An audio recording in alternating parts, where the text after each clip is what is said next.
Salut la famille, nous sommes mardi et aujourd'hui nous voulions absolument faire cette vidéo et parler des bonnes surprises de ce début de saison. Alors par bonne surprise j'entends les choses qu'on a kiffées, qu'on apprécie, les équipes en forme, les équipes aussi donc surprises, parce que dans cette vidéo par exemple j'allais tomber sur les Charlotte Hornets qui sont une belle petite surprise, ils sont dans les 8 de la conférence Est. Alors Erwan, la première chose dont j'ai envie de te citer, ce sont deux noms, deux mecs liés à vie. Et oui, puisque échangé à la draft l'année dernière, c'est Luka Doncic et Trae Young. On va commencer évidemment par le Slovène, puisque Luka Doncic n'est pas une surprise, mais une confirmation d'un top player méga fort, trop fort. Méga super forme, incroyable fort. Si, moi je dis toujours surprise parce que je l'attendais fort sur sa saison rookie, avec son vécu d'Euroleague, son vécu international. Il est encore plus fort que ce que j'imaginais. Je me dis, l'année prochaine il va revenir, il va être très fort, il va compter. Je le trouve encore plus fort que ce que j'imaginais. En même temps, mais qu'est-ce que c'est? Dites-moi dans les commentaires, mais qui avait imaginé voir un mec comme Luka Doncic à 28,5, plus de 10 rebonds à 20 ans, à 20 ans, à 9, enfin quasiment triple-double, à 20 ans, et surtout un impact sur le jeu incroyable, des paniers fantastiques, des go-to-move, des lectures sur pick and roll, un duo qui est en train de se dessiner avec Porzingis. Enfin, il n'y a rien à jeter sur notre ami Doncic. Alors oui, un petit peu peut-être des fois des pertes de balles, mais en même temps, quand on fait autant de chiffres, ben oui, forcément, il y a un peu de déchets, mais tout est bien sûr parfaitement rentable. Non, ce qui est en train de faire Luka Doncic est incroyable, et j'ai l'impression que le meilleur reste à venir. Le meilleur reste à venir. Là où je te rejoins complètement, c'est que en fait, c'est des stats, par exemple, que LeBron n'a jamais fait jusqu'ici, c'est-à-dire d'être vraiment. Alors, c'est un début de saison. Encore faut-il tenir ce rythme toute la saison, mais être en triple-double, tout comme à 28 points par match, avec 7 victoires et 5 défaites, parce que Luka Doncic, eh ben oui, on a compris qu'il était très fort individuellement. On sait qu'il a une bonne équipe, on sait qu'il est bien coaché, il est dans la franchise idoine, tout est parfait. Maintenant, nous, ce qu'on veut, c'est que cette équipe gagne des matchs. Eh ben, Dallas fait partie des bonnes équipes, c'est pas incroyable, mais des bonnes équipes de ce début de saison, avec déjà des certitudes, et c'est absolument grâce à lui tout ça. C'est-à-dire que là, aujourd'hui, il est clairement meneur de jeu. Voilà. Alors oui, c'est pas le plus petit sur le terrain, il y a Bronson qui est à côté de lui, machin, un truc, mais il est meneur de jeu, il joue toutes les possessions sur du pick and roll, sur du 1 contre 1, dans son style de volant, là. Tu vois, moi, il me fait penser, avec sa taille et tout ça, à Bodiroga, c'est-à-dire que oui, t'as l'impression qu'il est pas rapide, mais il démonte tout le monde sur du drive, sur des step back, il a déjà des go-to-move un peu bizarres, là, tu sais, LeBron aussi fait ça par moment. Il est déjà un joueur hyper accompli pour un gars de 20 ans, c'est lui le recordman des triple-doubles avant 21 ans, enfin bref. On est abasourdi en fait par son niveau de jeu. On comprend pourquoi l'année dernière, même si on l'avait compris sur le coup, mais on le comprend encore mieux maintenant, pourquoi l'année dernière, Mohamed Dallas a bazardé Dennis Smith Jr. Parce que on comprend complètement, parce que eux à l'entraînement, ils ont dû voir encore plus de choses que ce que nous on a pu voir en match. Ils se sont dit non mais c'est bon quoi. On l'a le gars. Il faut lui filer les clés. Ouais, et comme Smith Junior est un petit joueur de basket avec un QI d'huître, donc il peut pas jouer deuxième arrière. Non mais c'est vrai. Oui, non, quand t'as un mec comme Doncic qui arrive dans l'équipe et qu'on te dit ah non bah finalement on va te transférer parce que tu peux pas jouer à côté d'un mec comme ça, ça montre que t'es pas un super joueur de basket. Jouer à côté d'un Doncic, c'est quand même le bonheur. J'ai quand même l'impression que les Dylan White, que les Bronson, que les Porzingis, que les Dwight Powell, les mecs s'éclatent autour de lui. Max Kleber, et qu'il amène avec lui, et c'est ce qu'on dit toujours. Il y a faire des stats et il y a amener les gens avec lui. Et lui, il fait les deux. On a l'impression qu'il emmène tout le monde avec lui et il amène un kiff à cette équipe au-delà des stats assez incroyable. Et pourtant, il perd des matchs. C'est la réalité de cette équipe-là. Deux contre New York. Peut-être l'impact de Franck. On a vu cette image où il se jette dans les genoux. Ouais. Après, quand je vois les stats de tonton, je suis pas Ah oui, mais bon. Alors, je suis allé regarder un peu ses stats et regarder vis-à-vis des victoires et j'ai trouvé un truc intéressant. Alors, déjà, la première chose que j'ai à te dire, c'est que il n'est descendu qu'une seule fois sous les 20 points. C'était face à Denver le 29 octobre, donc 12 points. Bon. Sinon, sa pire marque, c'est 24. Ce jour-là, il a fait 24, 8, 14, bon, pas mal. Il a fait 1, 2, 3, 4, 5 matchs à plus de 30 points. Et écoute, parmi ses meilleurs perfs, ses 7 meilleurs perfs, ses 6 meilleurs perfs en saison, il y a 5 victoires et une seule défaite. Donc c'est marrant de se dire qu'à chaque fois qu'il est flamboyant au scoring, c'est peut-être qu'il force un peu trop et que son équipe a besoin de lui à la passe, à la création et un peu moins au scoring. C'est une lecture sur un peu plus de 10 matchs. Mais c'est une réalité aujourd'hui de l'impact de Luka Doncic. Et puis on parle de ça, il est très très fort dans les fins de match. Ah, il est fort. Hein. Il est dès que les matchs sont serrés, c'est un mec qui adore ça. Il est clutch à souhait, il sait toujours mettre la balle où il faut. Et puis avec ce step back, mettre des énormes tirs. Mais des écarts. Et puis on l'a vu, les déclarations de LeBron. Tu vois, quand ils ont eu ce bugne-à-bugne l'un contre l'autre, c'était quand même. Enfin, il joue quand même le meilleur joueur de 15 dernières années, LeBron James, qui c'est pas un Américain. Et l'autre, il lui regarde, il lui dit non, mais en fait, tu es un phénomène. Tu Ouais, vois. ouais, oui. Tu vois ce que tu veux dire? Je le fais un peu comme on dit à Marseille, tu vois, mais il a regardé au fond, il lui a dit, oh, cousin, tu es un phénomène. Pour le bon, pour le bon. Bon, en tout cas, on peut lier Luka Doncic à un autre homme, donc je le disais tout à l'heure, Trae Young. Alors, les stats de Trae Young, parce que là, évidemment, c'est incroyable, hein, mais Trae Young, regardez-moi ces stats, c'est un sophomore. Pardon, Polo, j'aurais pas dû dire ça, mais attends, on est où là? Prends moins de rebond que Doncic. Tu sais, je connais un mec qui est capable de dire ça. Ah oui, bah, je le connais, on le Moi connaît aussi, tous, un ouais. grand blond qui vient d'Annecy, là. Bisous, Stephen. Ouais. Mais regardez-moi, non mais attends, ça c'était pas attendu non plus. L'année dernière, il était très bon en deuxième partie de saison et ainsi de suite. Alors il a raté quelques matchs, on se souvient de cette entorse, voilà. Les Hawks, c'est une équipe qui est capable de gagner des matchs, mais bon, 4 victoires pour 9 défaites dans la conférence Est. Mais putain, là on est sur un hyper talent. Après le bilan, le bilan des Hawks, il est un peu tronqué parce qu'il y a cette suspension de John Collins qui leur fait mal. Après c'est ma faute. Hein. On retrouve les mêmes ingrédients un peu qu'avec Doncic, c'est-à-dire qu'il est bien coaché, c'est-à-dire que le système tourne autour de lui. Ils l'ont voulu, ils lui ont fait de la place, ils ont créé une équipe autour de ce mec-là. Le fameux win-win. Ouais, ouais. Et lui mine de rien, j'ai l'impression qu'aussi les mecs s'éclatent à jouer avec lui.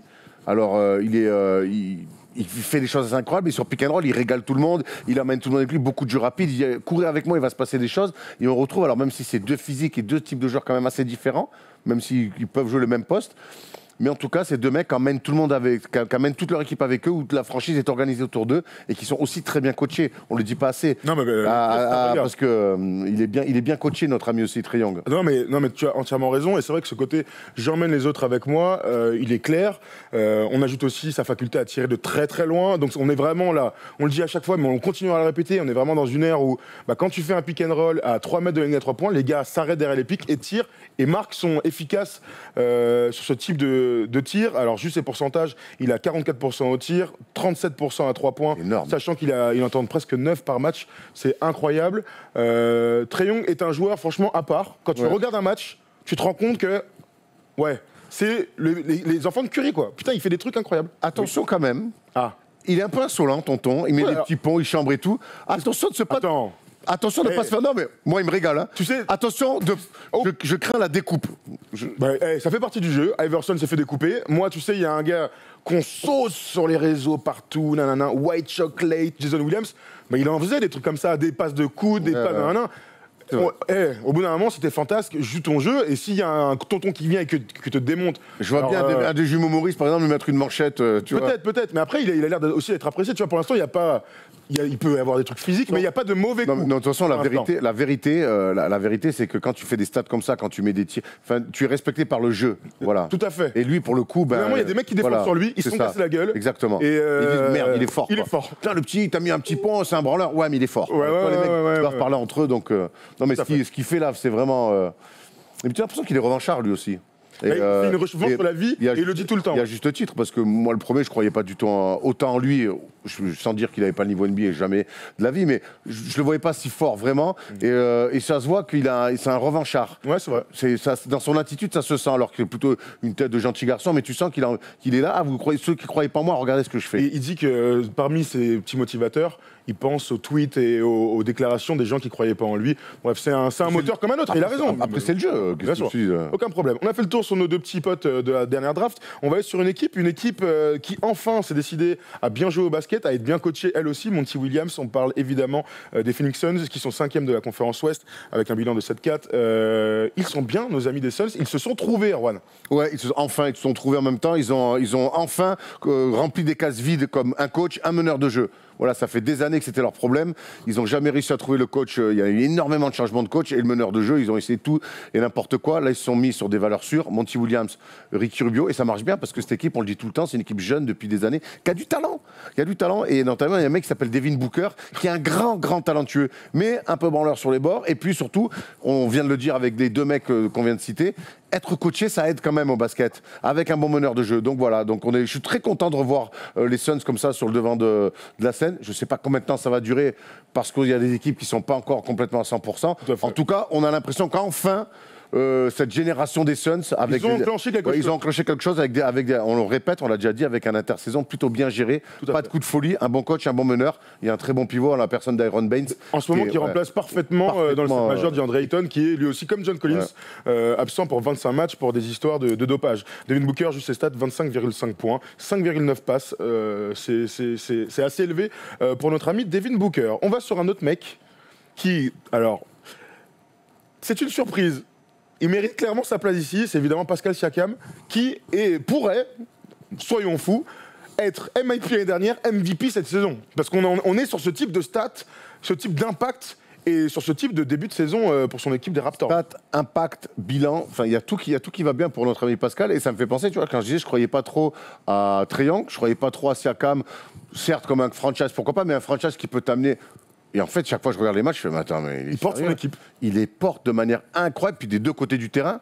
C'est pas parce qu'aujourd'hui il est option numéro 1 qu'il a oublié de défendre, il met des contres, il est dur sur l'homme, et puis il met des paniers, quoi. Puis une fois de plus, lui, pareil, je trouve que son équipe aujourd'hui, le leadership, il lui appartient, et ça gêne personne. Non, il y a des Kylori, il y a des mecs qui ont été champions NBA, il y a des Van Vliet. Eh ben non, ça gêne personne. Aujourd'hui, le patron de cette statistique de cette franchise, c'est Pascal Siakam. Alors il est bien entouré, hein, des Kylori quand même, blessé, mais qui est en papa, tout ça. Mais c'est lui le patron, vraiment, c'est lui le patron. C'est un mec qui est fraîchement champion NBA, qui a franchi un cap très tôt dans sa carrière, et ça se voit aujourd'hui, il a le coffre pour. La question que tout le monde se pose, c'est peut-il être MIP, sans parler de MVP, MIP. Ça serait marrant. Parce que quand je regarde ses stats, c'est tout con, hein, mais l'année dernière, c'est clairement le MIP en puissance. On parlait de D'Angelo Russell, pourquoi pas, et ainsi de suite. Mais regarde le gap. Il y a 2 ans, il est à 7 points par match, 4 rebonds en 20 minutes. C'est le moment où il bat quand même encore dans le 5, mais on commence à le découvrir. L'année dernière, il est dans le 5 au début, on se dit, ah ouais, bon. En fait, il performe, 16,9 points, 6,9 rebonds. Et là, donc, cette année, il est à 26 points par match, donc presque 10 points en plus. Et il rajoute à ça 8,7 rebonds. Bah, il est clairement dans la course pour être MIP, ce serait fou. Où c'est marqué qu'on peut pas être 2 fois MIP. Alors c'est jamais arrivé, mais où c'est marqué qu'on peut pas être nulle part, 2 fois MIP. Là, il a la progression, tu sais, Paul George aux Pacers, Giannis aux Bucks, c'est-à-dire que c'est des bons joueurs, on savait qu'ils avaient du potentiel, et puis d'une année à l'autre, il y a un gap où genre, ah ouais, ça y est, ils sont première option, et c'est exactement ce gap-là, tu sais, pour moi, il y a 2 sortes de MIP. Il y a donc ce MIP, le gap bon joueur, star, et je sors de nulle part et je performe. Enfin, sans parler de machin, mais tu vois, il y a ce double truc, et là, en fait, d'une année à l'autre, eh bien, c'est exactement les 2 caps qu'il est en train de faire. Je pense que la NBA ne fera pas ça, mais en tout cas, ça peut être marrant. On verra, parce que bon, il faudrait qu'un autre soit. Et ce type de. Là, comme ça, j'y ai pas du tout pensé. Bon, toi, je sais que t'aimes pas le rookies, là, de filer à un deuxième année. Ah, ça m'énerve. Mais bon, Doncic, c'est très long, pourquoi pas. Pourquoi pas, absolument, Pascal Siakam, en tout cas, Monsieur Kamer, nous régale. On enchaîne avec les petites surprises. Hein, vous nous dites dans les commentaires ce que vous en pensez. Et vous pouvez évidemment donner vos petits avis. Et on va sur une équipe à qui on promettait absolument rien du tout. Ce sont les Charlotte Hornets. Ouais. Alors pourquoi on met les Charlotte Hornets? Ils ne sont pas premiers de la conférence. Au moment où on tourne cette vidéo, ils sont 8e de la conférence Est, sachant que Orlando leur est passé devant en gagnant cette nuit, donc ils étaient 7e la veille. C'est une équipe jeune, c'est une équipe pour laquelle on n'avait aucun espoir, et finalement, 6 victoires, c'est pas rien. Non, c'est pas rien. Et puis il y a un supplément d'âme. Il se passe quelque chose quand on voit les 2 victoires qui sont là arrachées au buzzer, enfin quasiment sur la fin, au Garden et contre les Pistons. Et contre les Pistons, le buzzer. Ouais, il se passe quelque chose. On sent qu'il y a des sourires, il y a de l'envie. Alors, ils perdent des matchs, mais voilà, il y a une vraie génération de jeunes. C'est ce que James Borrego voulait, avoir des jeunes. Bon, il a qu'à les coacher en NC, alors s'il veut que des jeunes. Mais en tout cas, voilà, c'est vrai qu'on leur promettait l'enfer. Et finalement, ils ont des petits jeunes qui ont envie de prouver. Et c'est ça, la richesse du vivier en NBA, c'est que tu as toujours des petits. Toujours des petits qui sont du parc qui disent, vas-y, donne-moi ma chance, t'inquiète pas, ça va bien se passer. Quelques blasts quand même. Devonte Graham qui nous surprend. Il est magnifique. Il a plus de presque 19 points par match. C'est énorme. Thierry Rosier a enclenché. Là, ces derniers temps, on l'a vu faire quelques bonnes sorties. 17 points par match. Tu as PJ Washington, 13 points. Cody Zeller, 12 points. Miles Bridges, 11,6 points. Malik Monk, 10 points. Tu as même Dwayne Bacon à 9,9. En fait, tu as une profondeur sans avoir de grands talents, mais beaucoup de mecs qui sont capables d'être à plus de 10 points par match. Et donc, ça te permet de gagner des matchs, tout simplement. En tout cas, voilà, on voulait souligner ce très bon début de saison, très surprenant des Charlotte Hornets. Bravo à Michael Jordan, tu as bien senti le coup. Bientôt, la finale NBA, mon ami. On enchaîne avec un autre mec. Et là, on va parler d'un rookie. Zion Williamson n'a toujours pas joué. Son second, lors de la dernière draft, c'est Ja Morant. Et Ja Morant, mon ami, c'est du tout bon. On n'est pas surpris par le fait qu'il soit fort, qu'il soit talentueux. On est surpris par son impact en fait sur cette équipe et sa clutch attitude. Ouais, ça il aime bien. Hein. On l'avait vu un petit peu à la fac, mais dans une fac où tout lui était permis, où il avait carte blanche sur tout. Là, il joue en NBA et il est déjà patron d'une franchise. On l'a vu faire gagner des matchs. Je crois que 2 fois cette saison. Je crois que c'est encore contre Boston d'ailleurs, contre Détroit. Et j'ai un doute. Mais en tout cas, voilà, très très fort, un vrai impact dans le jeu. Alors un peu de déchets. Normal parce que c'est un joueur un peu fou. Pour le Jazz, c'était. Ouais, un joueur un peu fou, mais voilà. Moi, je suis vraiment séduit par lui. J'avais anticipé qu'il allait être rookie de l'année parce que j'avais anticipé les blessures de Zion, mais vraiment très séduit. Je sais que Polo l'aime pas, mais alors on va expliquer pourquoi il l'aime pas. C'est pas parce qu'il l'aime pas, mais il trouve qu'il est un peu coquille, donc il se la pète.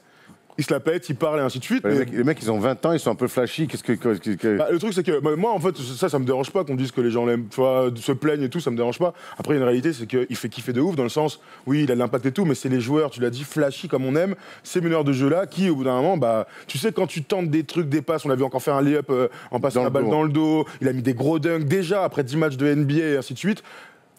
Si tu peux te la péter, t'es fort en fait. Ça fait partie du jeu à l'américaine, les mecs se la pètent.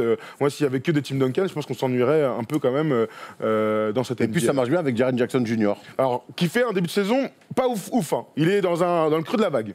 Il est dans le creux de la vague. J'aurais plutôt cité Dylan Brooks qui fait kiffer. Oui. Ce type de joueur-là. Ils ont des bons joueurs. Le Jonas Valanciunas est toujours là et ainsi de suite. Bref, voilà. Même tu l'as vu la place de Valanciunas ? Ouais. Comme ça, là. Bravo, monsieur, on s'en régale.